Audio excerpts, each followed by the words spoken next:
আমরা বলি শক্তির চর্চা করতে, তাই না?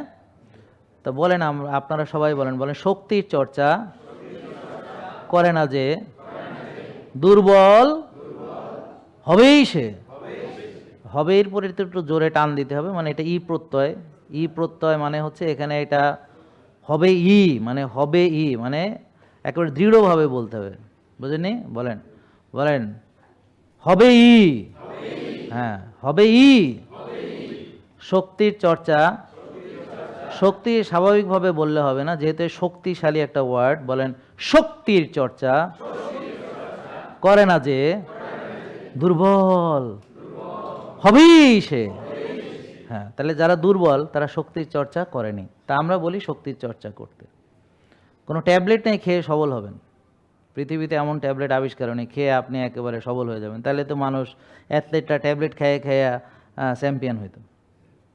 তারপর যারা লড়াই করে ট্যাবলেট খেয়ে খেয়ে যুদ্ধে জিতে আসতো, বুঝেননি? বরং ওরা ট্যাবলেট খাইলে ওদের ডিসক্রেডিট, ওদের ডোপ টেস্ট করা হয়, কোনো ড্রাগস নিছে কিনা বা কিছু আছে কিনা, ব্যাপারটা বুঝছেন? পারফরমেন্স বাড়ানোর কোনো কিছু, হ্যাঁ, এগুলো আরও তাদেরকে ধরা হয়। কেন ধরা হয়? কারণ এগুলো ক্ষতিকর। ন্যাচারাল আপনি, কারণ আপনি আল্লাহর সৃষ্টি, অতএব প্রাকৃতিক খাবার আপনার জন্য সবচেয়ে উপযুক্ত। এর বাইরে গেলেই বিপত্তি শুরু হয়ে যাবে। তাহলে আমরা সবাইকে প্রাকৃতিক খাবার খেতে বলি, শক্তির চর্চা করতে বলি, এবং খাওয়ার ভিতরে আমরা সীমা লঙ্ঘন করতে নিষেধ করি।